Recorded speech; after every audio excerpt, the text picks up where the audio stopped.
Hey there, YouTube fan. Welcome to Revealed Truth, the channel that sheds light on the dark secrets hidden behind unfaithful wives. Today, we've got a story that will make your jaw drop to the floor. Let's begin. The welcome I got that night wasn't what I was expecting. The house was quiet, no sign of my wife Helen or my kids. Helen and I, Mike Lewis, had been married for 11 years. As I said the house was quiet, I saw the note on the table. Mike, sorry I couldn't tell you this in person, but I am too much of a coward to face you. I have met someone else and fallen in love. The kids are safe and well with me. The divorce papers are in the envelope under this note. As you can see, I am not asking for anything. Helen X. Needless to say, my day and my life had gone to shit in minutes. I stormed around the kitchen cursing as I looked over the divorce papers. Eventually I slumped into a chair. Helen was leaving me the house and all of our money. All she had taken was clothes for her and the kids, plus their toys.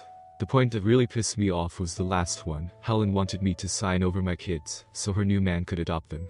Like fuck, that was going to happen. At least it let me know who Helen had left me for, Henry Carslake. I called my soon-to-be ex-wife. Hello Mike. Fuck hello Mike. What the hell is going on, Helen? Like I said in my note, I have met someone else and fallen in love with him. You're right. Nobody leaves a marriage and shacks up with a guy like that. At least it lets me know the two of you have fucked. I just hope it wasn't in our bed. No, it wasn't. Please stop swearing and keep it civil, Helen replied. Civil? Fuck civil, you bitch. You can have your divorce and be with shithead, but I am not signing over my kids for adoption. Tell Mr. Big Shot he can fuck off. I slammed the phone down. After taking a shower and getting changed, I went out for something to eat. The mood I was in, cooking was not an option. The meal was okay. Afterwards I decided to go into the bar for a few drinks. Given that today went to Ratchet, I figured I was owed that much. The man my wife had left me for was the owner of Carslake Construction. In the past I had done some work for his company, but that was about to change. My friend Paul spotted me at the bar. Don't often see you in here, Mike. You managed to escape from the family for one night. Something like that, Paul. I got home to an empty house and a set of divorce papers. Helen is divorcing you. Fuck, I never saw that coming. Neither did I, Paul. Neither did I. She has moved in with Henry Carslake. What? You mean Henry Carslake of Carslake Construction? Yep, one and the same. Reckons she has fallen in love with him. What are you going to do, Mike? Let her have the divorce. She doesn't want anything from me, so I'll sign it and be rid of her. There was another form she wanted me to sign. Fuck that, I already threw that in the bin. What form was that? Paul asked. She wants me to sign the kids over for adoption. Not going to happen in this lifetime. Paul shook his head in disgust. One thing I do know is Carslake can kiss my arse. I am supposed to be starting a job for him on Monday. Fuck him, I'll find some other work. I signed the divorce papers. The form for Dick had to adopt my kids was in the bin. Helen tried pleading with me. I wouldn't budge. In the end she gave up. At the time of the divorce, Chloe was 10 and Lee was 8 years old. I wanted to get some revenge on Carslake. I just didn't want to go to prison for doing it. I never turned up to do that job on Monday. Strangely, nobody chased me to get it done. Part of my revenge on Carslake came without me doing anything. It stemmed from my talk with Paul. When the word got around what had happened, most of the local contractors declined to work for Carslake Construction. They felt he had shit on me. As payback, they turned his work down. Sure, old Henry found other contractors. They were cowboys and the work suffered. Several times I was asked to quote on jobs. When I found out it was for Carslake, I didn't bother sending in a quote. My divorce was final 6 months later. 3 months after that, Helen and shithead got married. I got to have the kids for a week while they went on their honeymoon. I didn't take the kids to help them out. I reasoned a week was better than a weekend I was currently getting. What pissed me off was a question from my daughter Chloe. Dad, why did you send us to live with Mom and Henry?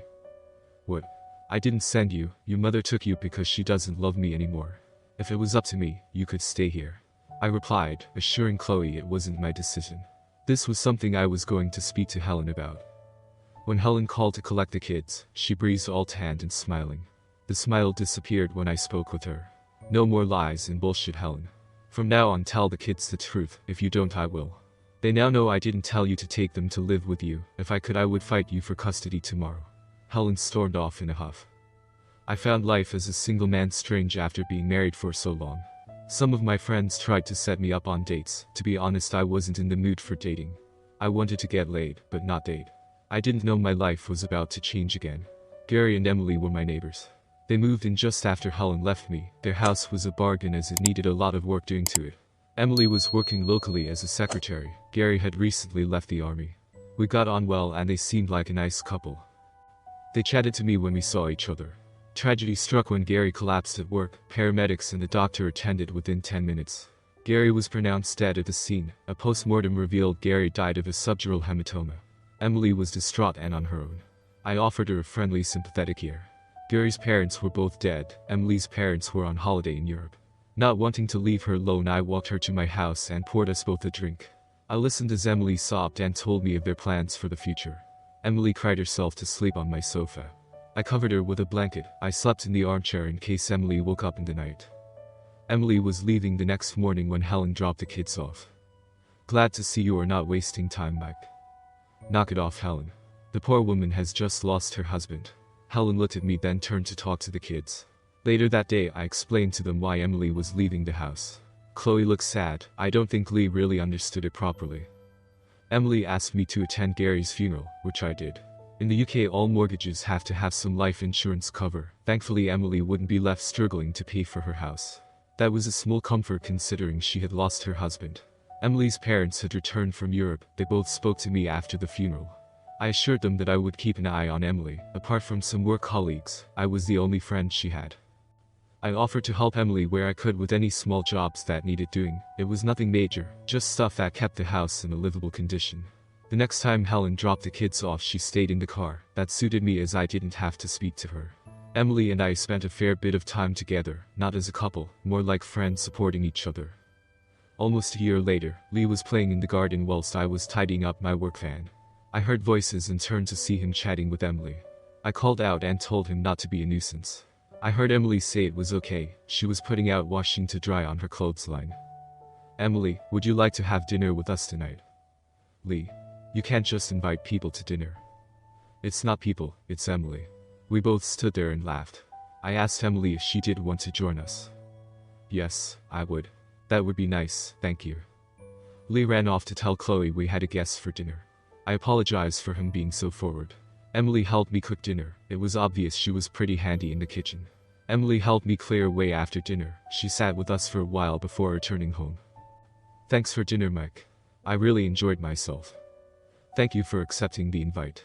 I hugged Emily and watched her walk back to her house. When I heard her door close, I went back inside. She's really nice, Dad. Is Emily your girlfriend? Chloe asked me with a smile. No, Emily is just a friend and neighbor. I replied. I did think it would be nice if she was my girlfriend. I just kept that thought from the kids. Helen collected the kids on Sunday afternoon. I just knew they were going to tell her about Emily joining us for dinner. I wasn't wrong. The next time Helen dropped the kids off, she made a point of asking about Emily. Not that it's any of your business, but Emily is just a friend. Besides, you left me for shitheads, so why are you worried about me? I'm not worried, Mike. I was just asking, that's all. Yeah, well, you got what you wanted. What I do is no business of yours. I didn't get everything I wanted. No, you didn't. If you are referring to me allowing Dickhead to adopt the kids, forget it. Not going to happen, so you might as well get used to it. I just thought. No, Helen, you didn't think. You walked out on me for a life of luxury with him. If he wants kids, let him have his own. That bastard took my wife and ruined my marriage. There's no way he gets to adopt those kids, ever. Helen huffed and left to go home. I smiled knowing I had pissed her off. A year later, I hadn't seen much of Emily for a few weeks, partly because I was so busy. My friend Paul was rewiring a house for a young couple. He got me to quote on doing a complete plumbing refit. My quote was accepted, and I had a busy few weeks getting everything done. While I was working on the house with Paul, he kept me updated on the news. Cars Lake was still having to use a lot of non-local tradesmen. Most of the local guys still avoided working for him. When the job on the house was complete, I finally had some time to relax. I decided to ask Emily out to dinner. She accepted and we agreed on a time for Saturday evening. When I called for Emily, she took my breath away. She was a petite woman. She had what I called a pixie haircut.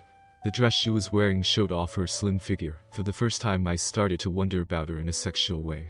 Dinner was great and we spent a lot of time talking about our lives in general. Later that evening, I walked Emily to her door. Thank you for a lovely evening, Mike. I smiled. Before I could utter a word, Emily stood on her tiptoes and kissed me, not a polite peck, but a full-blown open-mouthed tongue-on-tongue kiss. Wow. I wasn't expecting that. I gasped. Take me out again and see where that leads you. Emily smiled and said goodnight before giving me a polite kiss on the cheek. I took Emily out again and this time we ended up in my bed. She may have been slightly built, but my god, she was a sexual dynamo. I don't think I have ever had such satisfying sex. Emily and I spent more and more time together. Eventually she sold her house and moved in with me. The kids thought it was great that I was dating. I knew they would tell Helen. From what Chloe said, her mother wasn't impressed. Tough shit, she didn't want me and Emily did. A year after we first slept together, Emily and I got married. When the kids told Helen, she just made a grunting noise and turned away. Emily and I had 2 children. A boy we named Gary and his younger brother Robert. My older 2 were now old enough to travel on their own when they visited me. That meant I had even less contact with Helen. The years went by and one evening Chloe informed me that she was getting married. Her boyfriend Josh had proposed the night before. As her father, I asked if they needed any help financing the wedding. We didn't think we would, but now we do. I looked a little confused until Chloe explained. Henry said he would cover the cost of the wedding. We sat with him and Mum and discussed things. That was when he dropped the bombshell. Henry will cover the cost of the wedding, provided he gets to walk me down the aisle. I said no way, that was your job. Henry said in that case he wasn't going to contribute to the costs. Chloe was clearly upset. I was angry with Karslake for pulling a stunt like that. Emily asked if she could speak to me alone, so we headed out into the garden. Mike, we have what's left of the money from my house sale in the bank. Please use it to cover the costs. Chloe deserves that much. I know, Emily, but that's your money. I cannot ask you to spend it on Chloe. Yes, you can. Now go in there and tell that poor girl we will cover the cost. Chloe jumped for joy when I gave her the news. We agreed on a budget and everything they wanted came in under our budget figure. Chloe called me the following day to let me know that Henry was pissed off. Apparently Helen wasn't happy either. We were sitting in the garden one afternoon when Lee turned up unannounced. He said he needed to get away as he was sick of listening to his mum and Henry arguing. Are they still arguing about the wedding? Emily asked. No, this is something else. From what I can make out, Henry is not doing his duty in the bedroom. I roared out laughing. It pleased me that Helen had left me for someone who couldn't perform when it mattered. The house walls are paper thin, Dad. I hear them at night. I think Mum is getting tired of Henry not cutting it in bed. We laughed about the situation as we drank a beer. Lee stayed over that night to avoid the arguments at home. On the day Chloe and Josh got married, Helen wasn't happy. She was told by Chloe that her and Henry would be sitting behind Emily and myself. The church service went off without a hitch. I did agree to Helen sitting on the top table for the reception. Henry sat with Emily, Robert, Gary and Lee. When all the speeches were done, the caterers cleared some tables away to make room for the dancing. Josh and Chloe started the first dance. Emily and I joined in, as did Helen and Henry. Later that evening we were standing at the bar. Gary and Robert were sitting with one of Chloe's bridesmaids and her children. Lee asked Emily if she wanted to dance. I smiled and said go for it. Helen took that moment to approach me. I could tell Helen had been drinking. I knew this was not going to end well. Look at them together. She looks just about old enough to be Lee's girlfriend. Despite being the mother of 2 young boys, Emily still looked the same as the first day I met her. Helen, on the other hand, had not aged well. She had put on weight. Her dress was low-cut at the back. It showed off several rolls of fat. Henry was overweight and losing his hair. They made a perfect couple.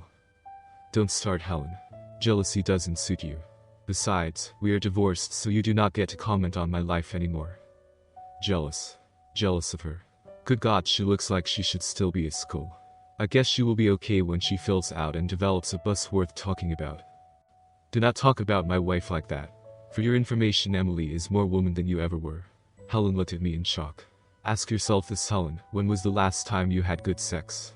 In fact, when was the last time you had any sex? I paused for a brief moment. I had some great sex last night, and you know what? I'll probably have some more great sex tonight as well. Helen stood stunned as Henry joined us. You see, Helen, when you left me you thought you were trading up. Maybe you were, maybe you weren't. As for me, I just moved on. I have a life now that includes a wife who loves me for what I am, 2 great kids to add to the 2 I already had. Life for me is about as good as it gets right now. Can you say the same thing? I walked away, leaving the 2 of them doing goldfish impressions. Emily and I danced to a slow number. Lee got dragged onto the dance floor by one of the bridesmaids. What was all that about at the bar? Emily whispered as we danced. Kiss me, I'll tell you later. We kissed and I knew Helen was staring at us. When we broke off the kiss, I smiled at Helen. She turned and ordered another drink. Oh yes, I had definitely moved on. Looking at what I had and what I have now, I think I traded up as well. We've reached the end of another story. Let's use these stories as lessons to protect our relationships and foster trust. Don't forget to subscribe for more unbelievable accounts.